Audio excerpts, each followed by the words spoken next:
your Weather Authority forecast with meteorologist John Smith.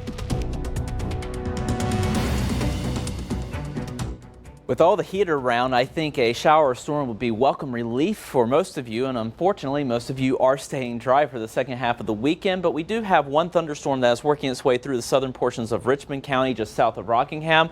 If it holds together, it'll work in the northern Marlboro County and potentially cross Highway 9 here between Cheraw and Bennettsville. Other than that, we are high and dry across the area and hot. Here's a look at today's afternoon highs. 96 the high today in Florence. That shattered the old record of 91 set back in 2005. 91 degrees the temperature in Myrtle Beach. So even the Grand Strand could not escape the 90s this afternoon, but we have seen the temperatures come down and will continue to do so as we head into the overnight, get our daily break from the heat.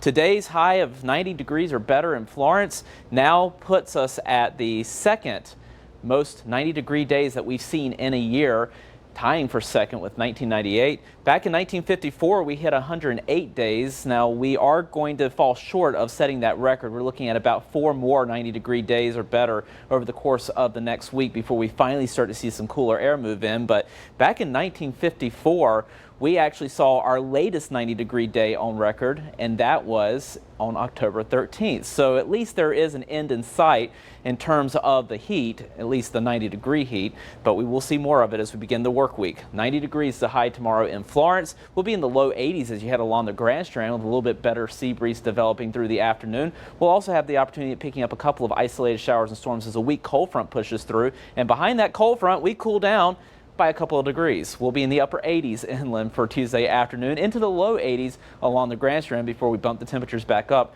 for Wednesday and Thursday. That ridge of high pressure continues to dominate our weather. The trough up to the north and west will pass us to the north, but it will drop down a backdoor cold front as we head into the end of the week.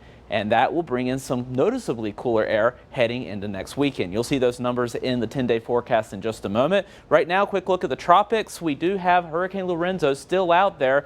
It was a Category 5 hurricane late last night. It has since weakened down to a Category 3 storm, but it still has fairly impressive structure with it, but it will continue to weaken as it moves over some cooler waters as it passes the Azores and eventually heads its way toward the United Kingdom as a remnant low by the end of the week. So we will continue to say goodbye to Lorenzo, and we will eventually say goodbye to the heat as well. We'll be in the low to mid 80s along the Grand Strand throughout the course of the week. Behind our next cold front Friday, we'll drop into the mid to upper 70s for next weekend. Meanwhile, inland, after seeing a few more 90-degree days, we will be down to the low 80s by next weekend with a chance at a couple of showers both tomorrow and for the end of the week.